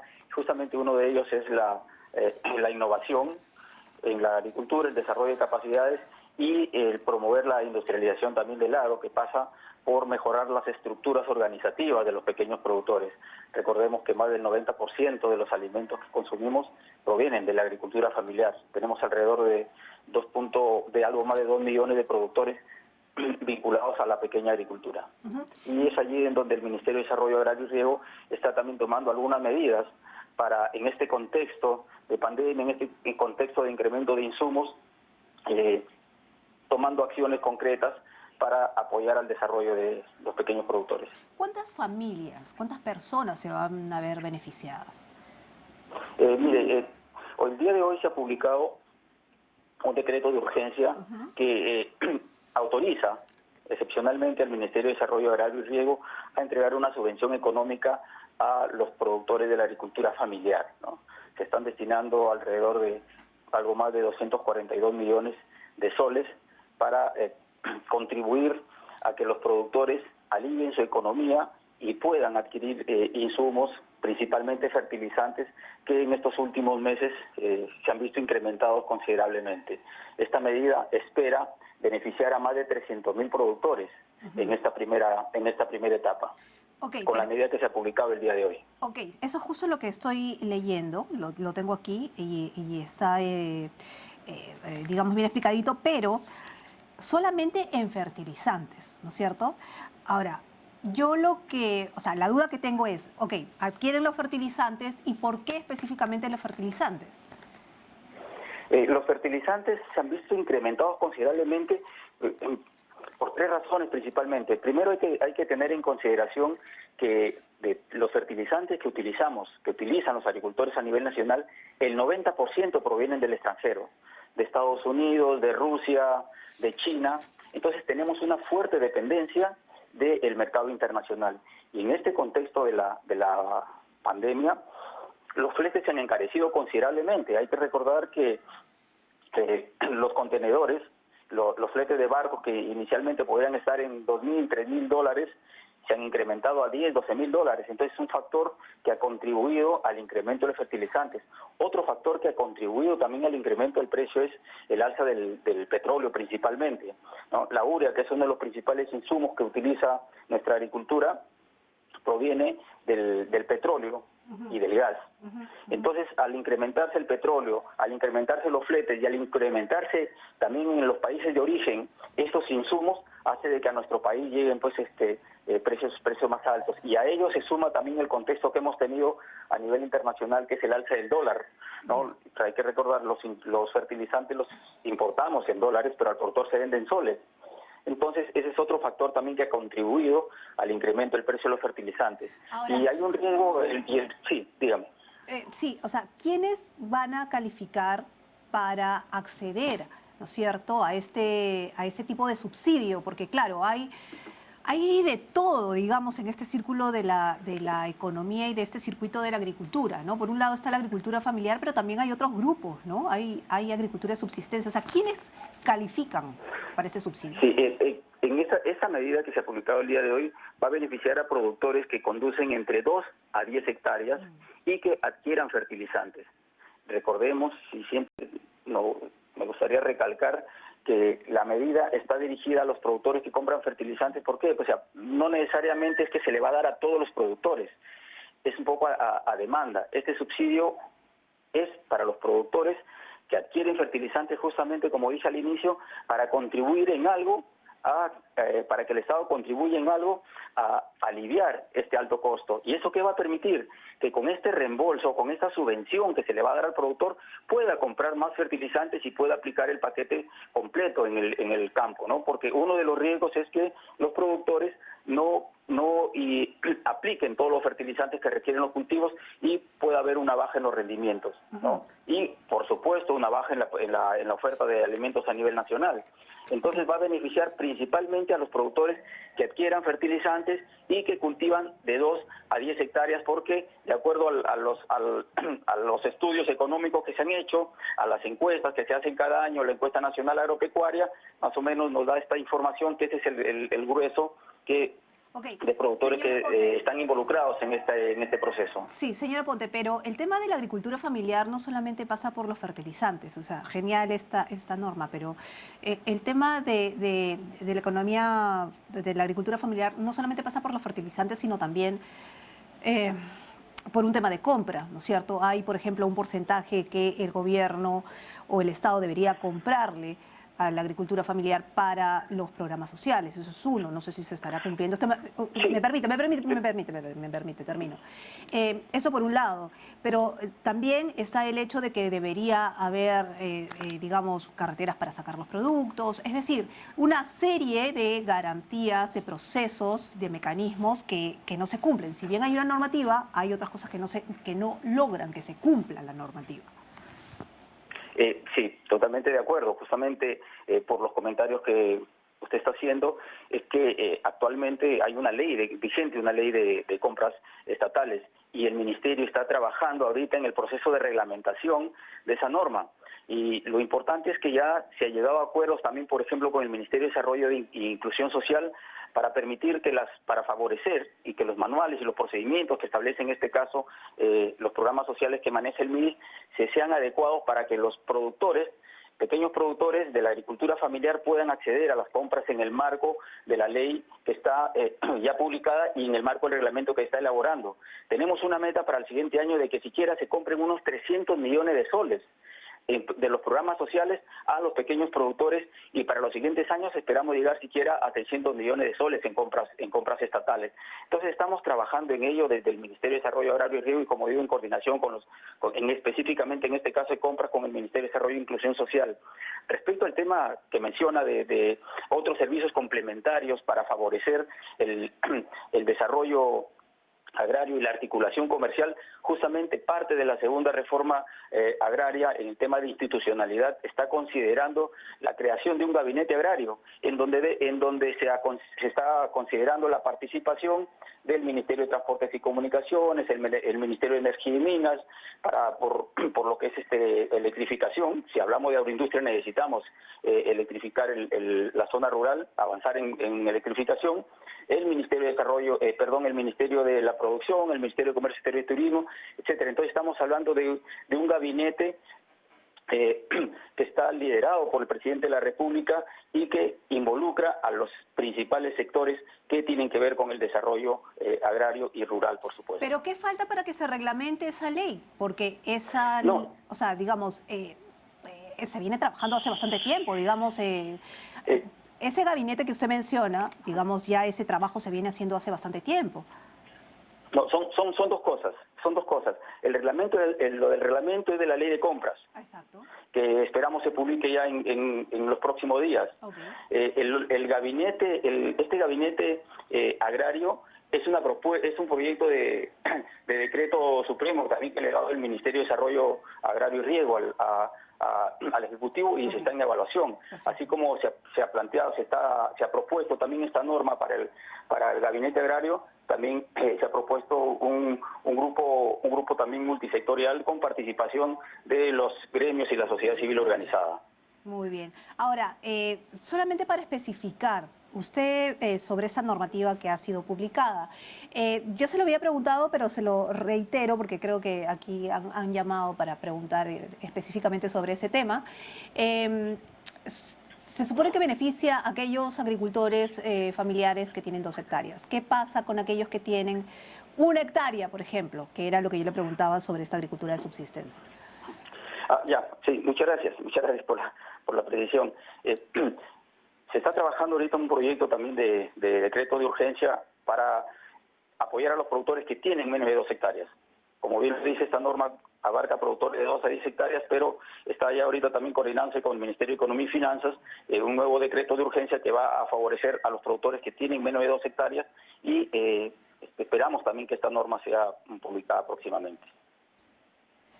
Ok, muchas gracias. Entonces quedó un poquito más claro lo que usted me ha mencionado. Muchísimas gracias.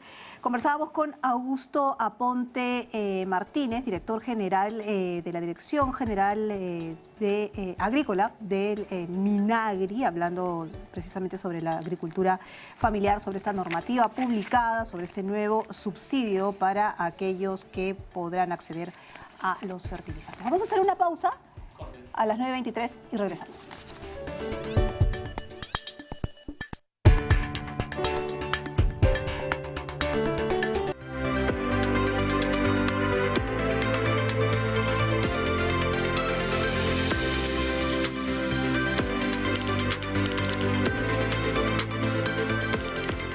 Muy bien, seguimos con más en Diálogo Abierto, y esta vez ya es el turno de la fórmula del ahorro con nuestra compañera Fiorella Guevara, que siempre nos acompaña cada sábado. Adelante. Buenos días. Buenos días, Carlita, ¿cómo estás? Buen fin de semana para todos. Hoy en la fórmula del ahorro vamos a hablar sobre la protección que reciben los familiares directos del asegurado cuando éste fallece, es decir, los padres del titular o hijos. En semanas anteriores estuvimos hablando sobre la pensión que recibían las viudas y los viudos, pero ¿qué pasa con los hijos y los padres? ¿Tienen derecho a percibir una pensión? Pues la respuesta es sí.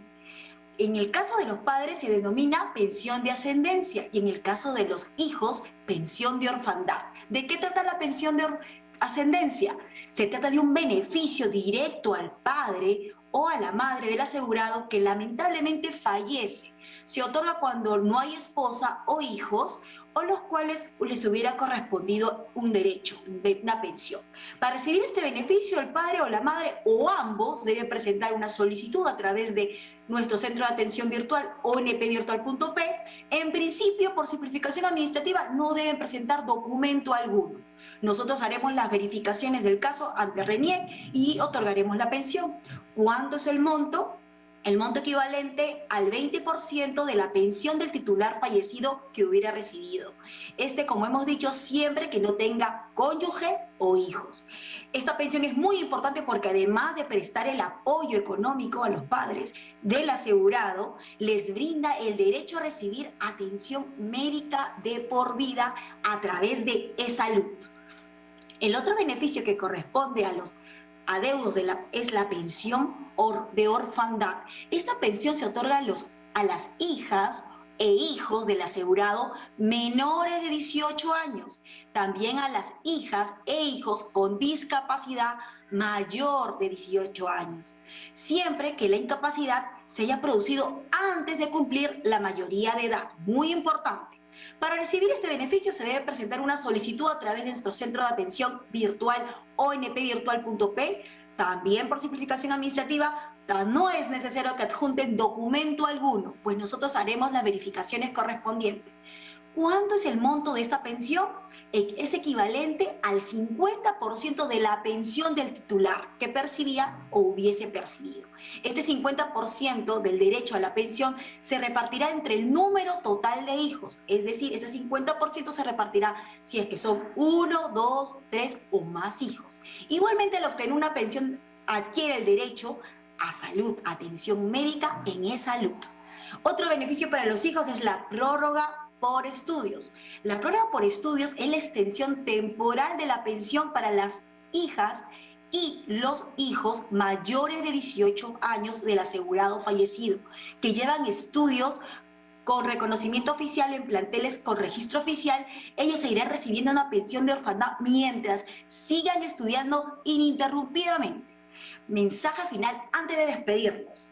Quería informarle a nuestros asegurados y aseguradas de Huánuco que los esperamos en nuestro punto de atención ubicado en el gobierno regional de Huánuco, calle Calicanto 145, Amaralis, Huánuco, en el horario de 8 de la mañana a 5 de la tarde. Cualquier duda, consulta acerca del tema que hemos tratado el día de hoy, puede consultar a través del teléfono de ONP al 634-2222 o a través de nuestras redes sociales oficiales. Ya lo saben, nosotros nos preocupamos siempre por el adulto mayor. Muy buenos días, Carlita. Buen fin de semana para todos.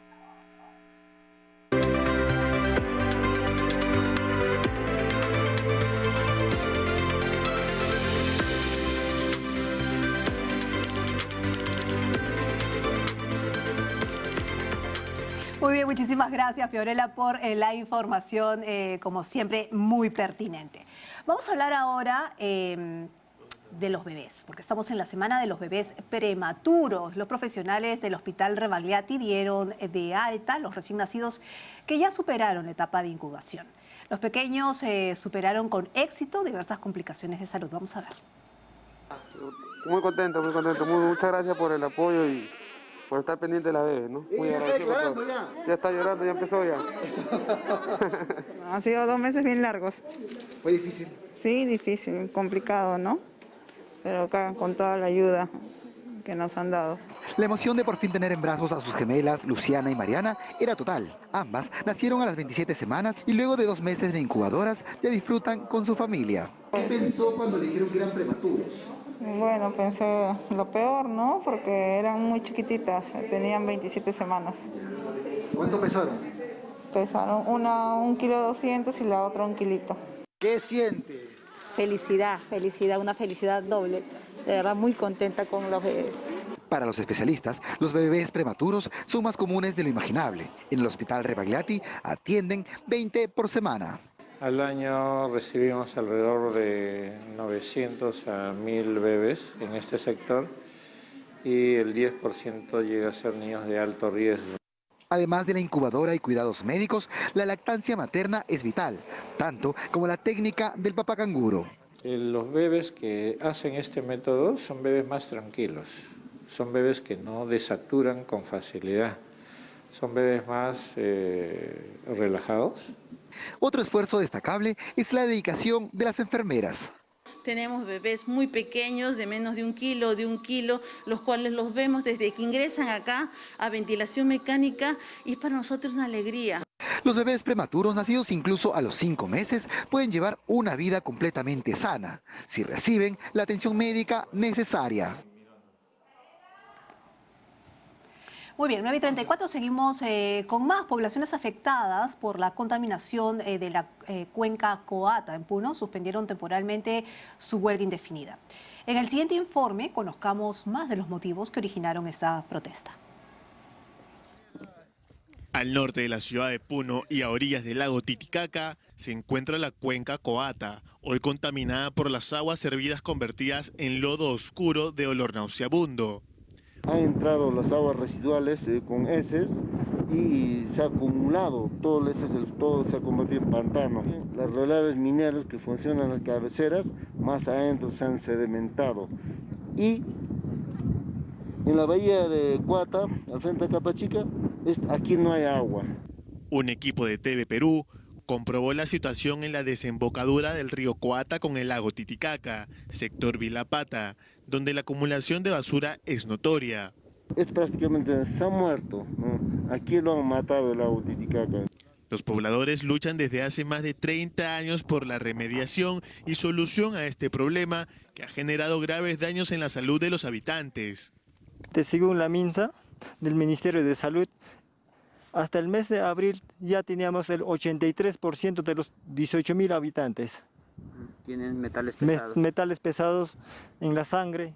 Propensos estaban para morirnos porque metal pesado es cáncer. Al no contar con servicios de agua potable, los pobladores se ven obligados a tomar agua de pozo, que no es apta para el consumo humano debido a la filtración de las aguas contaminadas. Don Roger es uno de los perjudicados con la situación. Sus 2 hijos tienen metales pesados y arsénico en el cuerpo. Que tiene 10 años, pero lo tiene el más alto elevado de lo que es arsénico en el cuerpo. Se le mostró al viceministro de Salud en Lima cuando el lunes tuvimos una reunión, ahí con pruebas. Entonces el viceministro mismo me dice que es muy alto. Entonces, ¿de qué vida espera mi hijo? La atención médica también no tenemos. La posta trabaja hasta ciertas horas. La contaminación se ha extendido a los poblados de Capachica y Caracoto, que bloquearon la vía Puno-Juliaca en protesta. Tras reunirse con la premier Mirta Vázquez, suspendieron el paro de forma temporal, pero aún esperan una solución definitiva a su problema. Muy bien, esta nota que acabamos de ver de contaminación en el río Coata, en el Titicaca, nos va a dar pie precisamente a hablar sobre el tema de la contaminación, del tema ambiental. ¿Por qué? Porque nuestra siguiente invitada es una activista que acaba de estar en Glasgow, ¿no es cierto?, a esta cumbre en la que el presidente Castillo no fue, recordarán, por ir a Bolivia. Y también ha estado ahorita en la cumbre COP25, así que nos va a contar que... COP26, perdón, para ver sobre estos temas. Ha estado con activistas conocidas y además es importante hablar sobre este tema porque ya deberíamos estar hablando en nuestro país sobre renovación, sobre recursos renovables, ¿no es cierto? Sobre todo por el cambio climático. Estamos entonces con María Gracia Campos, activista, que nos va a contar sobre su trabajo. María Gracia, ¿cómo estás? Muy buenos días, bienvenida. Muy buenos días, gracias por la invitación. Estoy bastante contenta de poder visibilizar esta lucha que venimos emprendiendo con muchos jóvenes. Es una lucha colectiva, incansable, de diversos espacios. Muchas gracias. No, gracias a ti. Cuéntanos un poco sobre este trabajo de estos jóvenes, porque parece ser que no sabemos mucho respecto al tema que se hace en nuestro país respecto al cambio climático, ¿no? En algún momento se avanzó mucho, tanto es así que aquí inclusive se ha llevado a cabo cumbres climáticas, pero parece ser que después las hemos dejado de lado. Sí, en efecto, es un tema bastante tocado por diversas agrupaciones, pero creo que se encapsula mucho en un diálogo interno y no difundimos esto ya en las redes a nivel nacional, en los medios de comunicación como tal. Entonces esta es una tarea que tenemos que emprender sí o sí. Las juventudes hemos estado movilizándonos desde las calles. En el 2019, por ejemplo, se inició con el movimiento Viernes por un Futuro esta forma de reclamar al gobierno a nivel ya de instancias globales para que se declare en emergencia climática, ¿no? El país como tal aún no llega a tomar acción en lo referido. El presidente Castillo, en una declaración que tuvo, un discurso que tuvo ante Naciones Unidas, lo mencionó. Sin embargo, vemos que estas acciones aún no son tomadas, recogidas con el gobierno como tal. Y en ese proceso estamos, de seguir incidiendo. Yo actualmente formo parte del Grupo Impulsor Juvenil ante la Comisión Nacional de Cambio Climático. Somos más de 50 jóvenes que formamos parte de este grupo, que está impulsado por el Ministerio del Ambiente, y dentro de este grupo se eligió a 4 jóvenes. Yo soy una de estas 4 representantes que incidimos directamente en la Comisión Nacional de Cambio Climático, donde también hacen parte la empresa privada, distintos ministerios y a la vez el mismo gobierno ejecutivo, ¿no? Nosotros estamos ahora tratando de coadyuvar diferentes políticas públicas a favor de mitigar y adaptarnos a esta crisis climática. Realmente estamos en una emergencia. Estuve en la cumbre de Naciones Unidas, en la COP26 en Glasgow, justamente para elevar las voces, demandas de las poblaciones más vulneradas de mi país. Yo vengo de La Libertad, sin embargo me identifico mucho con la Amazonía, ya que mi abuelito era de esa zona, y sabemos que en la Amazonía están sufriendo desde hace mucho tiempo, como otras partes del país, los estragos del extractivismo. Sabemos que existen zonas sacrificadas y donde las mismas poblaciones están alzando su voz de lucha y que pocas veces son escuchadas como realmente deberían ser. Por lo tanto, lo que esta crisis nos anuncia, sí, son 2 cuestiones. En principio es que debemos de dejar de basarnos en ese consumo, en este modelo de producción y de consumo, porque existen límites planetarios, existen límites a este crecimiento económico. Y 2, necesitamos adaptarnos como país vulnerable y por lo tanto necesitamos financiamiento, y es lo que hemos ido también a reclamar como país. Ok, María Gracia, pero más allá del discurso político, que es interesante sin duda, a nivel práctico, digamos, tú eres una chica joven, ¿no es cierto? A nivel práctico, ¿cómo le hacemos entender a nuestra población que debemos trabajar en el cuidado de nuestro país, ¿no es cierto? De cuáles son los principales problemas que tenemos respecto al cambio climático y por qué es importante trabajarlo, porque finalmente nosotros no somos un país como Estados Unidos, como China, que somos grandes productores, pero sí somos un país víctima de esos grandes productores. Entonces, ¿cómo le hacemos entender, ¿no es cierto?, a las nuevas generaciones que debemos trabajar en ese tema? Sí, realmente el tiempo está en nuestra contra. Ya en agosto de este año se publicó un último informe del panel intergubernamental que reúne a científicos de todo el mundo, el cual ya nos advierte que estamos en una alerta roja, estamos en un código rojo. Nos queda muy poco tiempo para poder reducir nuestras emisiones de carbono, en especial de los países que son los más responsables históricamente, es decir, Estados Unidos y China. Si no logramos reducir estas emisiones y mantener la temperatura a 1.5 grados, vamos a llegar a un punto de no retorno, es decir, las consecuencias ya van a ser catastróficas. Tenemos dentro del informe se anuncia que existen 5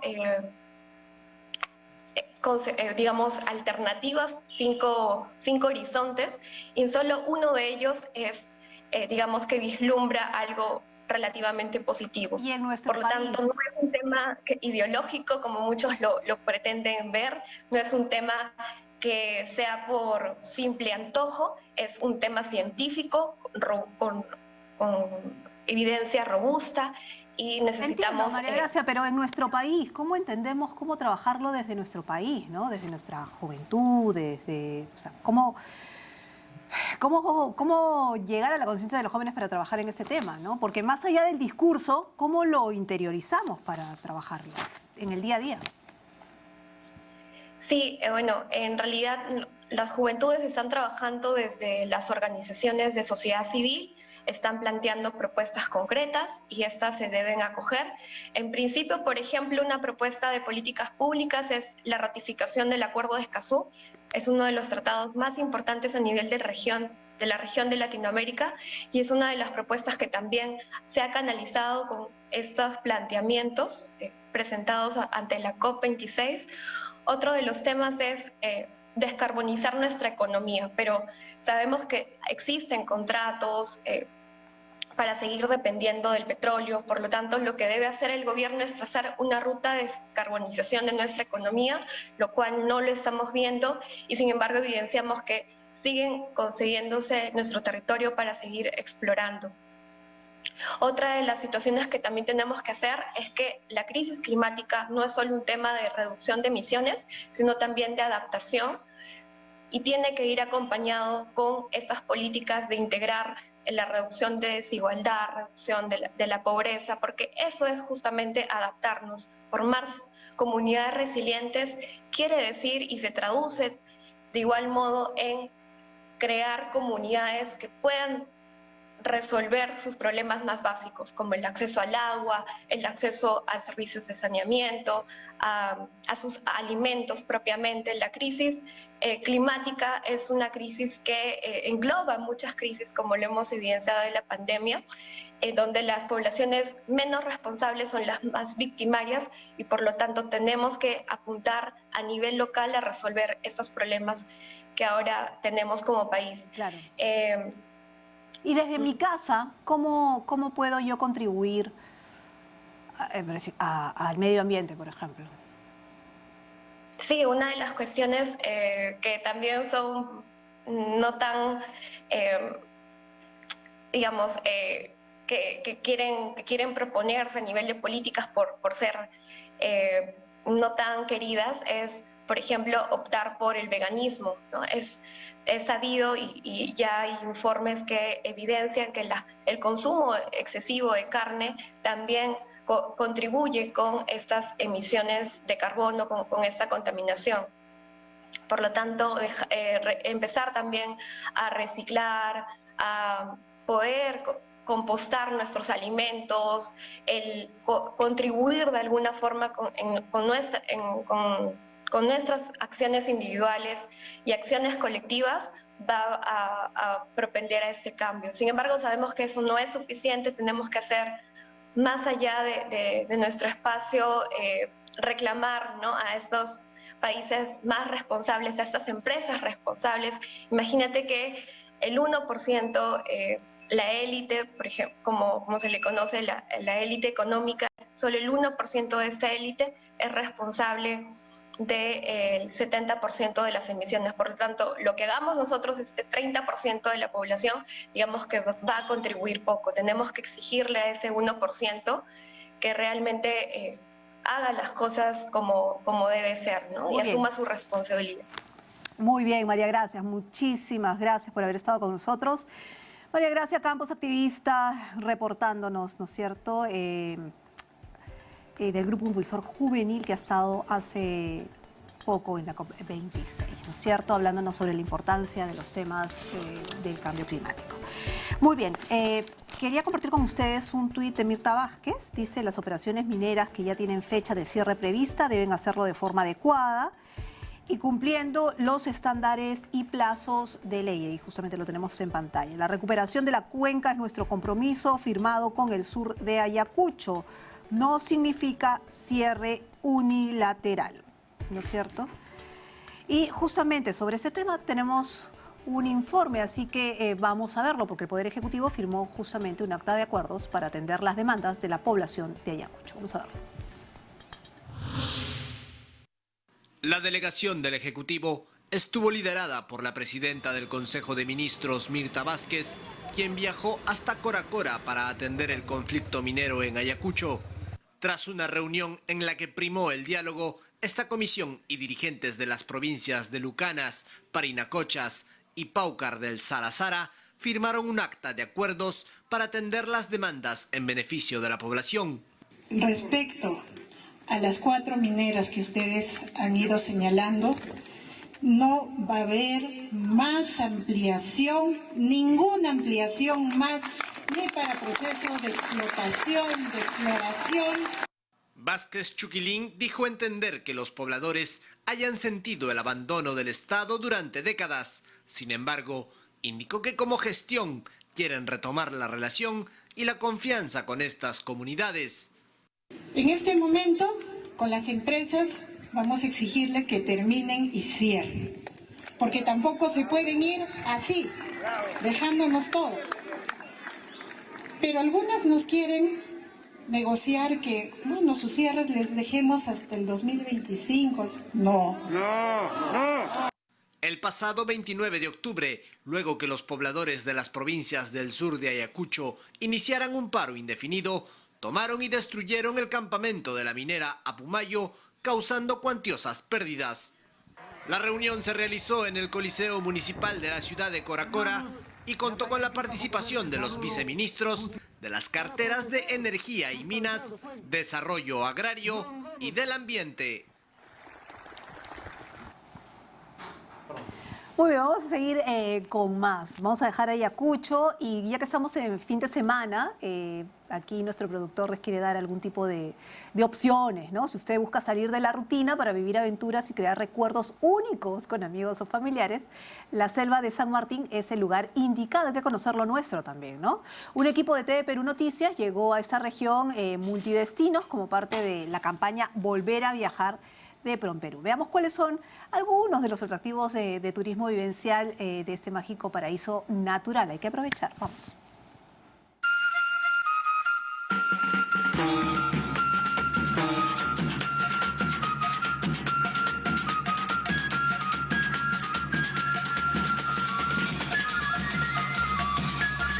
Alto Mayo, destino de aventura, maravillosa selva entre las montañas, un pedazo del Perú que vale la pena conocer.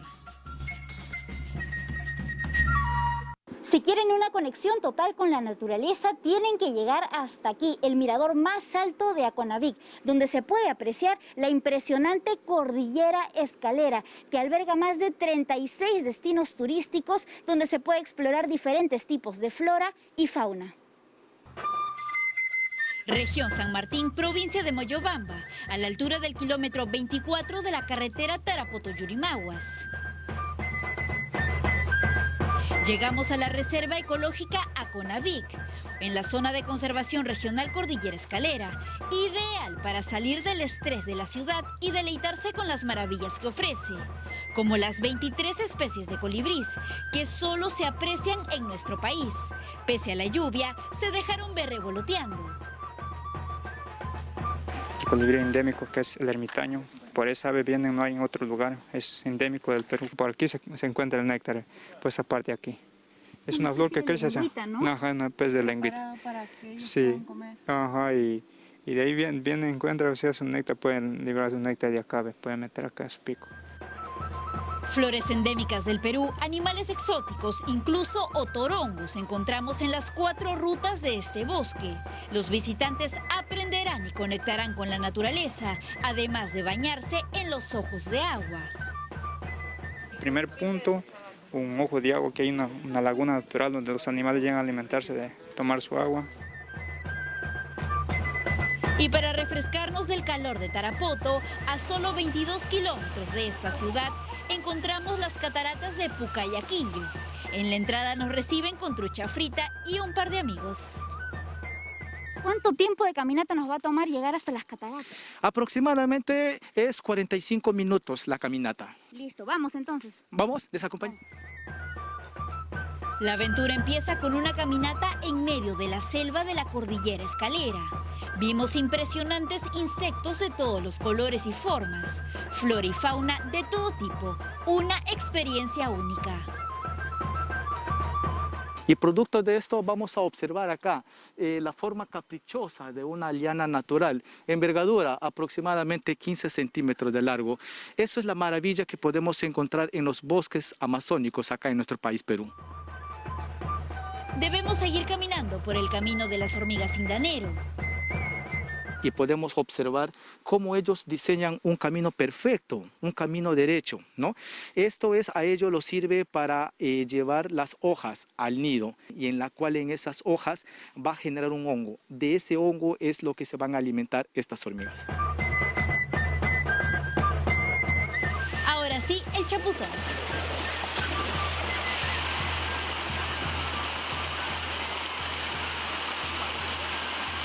A todos los peruanos, a los limeños y extranjeros, los invitamos a la región San Martín a vivir una experiencia única en la naturaleza. Vengan.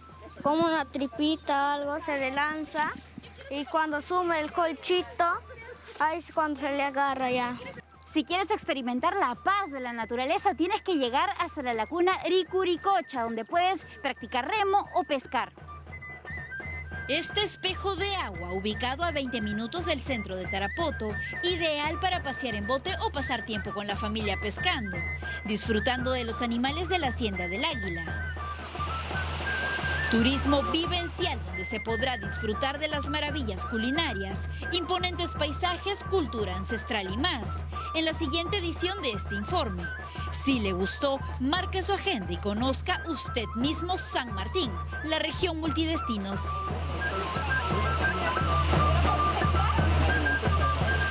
Nunca mejor dicho, es un paraíso natural y está en nuestro país, así que hay que aprovechar para conocerlo, siempre cumpliendo, ¿no es cierto?, con la debida bioseguridad. Y llevando nuestra cartilla de vacunación, por supuesto. Recuérdenlo, a partir del 15 de diciembre será una obligación de todos presentar la cartilla de vacunación, ¿no? Si es que vamos a ir a lugares cerrados, a centros comerciales, a restaurantes, lea bien las medidas de bioseguridad planteadas por el Ejecutivo. Seguiremos hablando sobre ese tema sin duda en los próximos programas, es importante para todos nosotros. Y si no está vacunado todavía, lo puede hacer, puede acercarse todos los fines de semana a los vacunafés o a los lugares que ya están siendo implementados. El último, se lo hemos dado a conocer el día de hoy, está en Mesa Redonda, justamente que ya está empezando la campaña navideña. Hay que cuidarnos todos, no solamente nosotros mismos, sino a todos como sociedad. Muchísimas gracias por habernos acompañado en Diálogo Abierto por Nacional y TV Perú. Nosotros nos reencontramos el próximo sábado y esta vez ya con el equipo completo porque viene Nicolás Salazar. Un beso, buen fin de semana.